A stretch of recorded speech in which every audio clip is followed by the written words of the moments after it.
નમસ્કાર. સરદાર ગુર્જર ડિજિટલમાં મહત્વના સમાચારો પર એક નજર. ખંભાતના બામણવા આરોગ્ય કેન્દ્રમાં ધર્માંતરણ વિવાદ મામલે મહિલા કર્મચારીઓની રજૂઆત, મહિલા અધિકારીની તાત્કાલિક બદલી. આણંદના જનતા ઓવરબ્રિજ પર અકસ્માત, ટ્રેક્ટરમાંથી મિક્સર મશીન છૂટું પડી એક્ટિવા સાથે અથડાતા ચાલકને સામાન્ય ઈજા.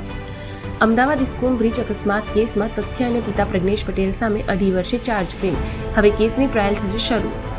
ગુજરાત પોલીસે સ્વદેશી એપ મેપલ સાથે કર્યા MOU. બંધ રોડ અકસ્માત શૂન, સ્પીડ લિમિટ સહિતની માહિતી મળશે આંગળીના ટેરવે. કચ્છના મુન્દ્રા બંદરે DRIનો સપાટો, વોટર ગ્લાસની આડમાં છુપાવેલા કરોડોના પ્રતિબંધિત ચાઇનીઝ ફટાકડા ઝડપાયા. આ રાક્ષસને ફાંસી આપો ના નારાથી ગુંજ્યું ભાવનગર કોર્ટનું પરિસર. પત્ની અને 2 સંતાનની હત્યા કરનારા વન અધિકારી શૈલેષને 7 દિવસના રિમાન્ડ. દેશની પ્રથમ બુલેટ ટ્રેન ઓગસ્ટ 2027માં થશે પ્રારંભ. અમદાવાદ મુંબઈનું અંતર માત્ર 2 કલાકમાં કપાશે. રાજકારણ નહીં છોડે પ્રશાંત કિશોર. બિહાર ચૂંટણીમાં કારની હારના પ્રાયશ્ચિત માટે કરશે મૌન ઉપવાસ.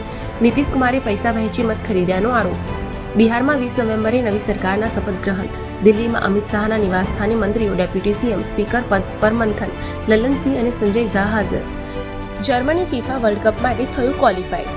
સ્લોવાકિયાને 6-0થી હરાવી. નેધરલેન્ડને પણ પોતાનું સ્થાન કર્યું સુરક્ષિત.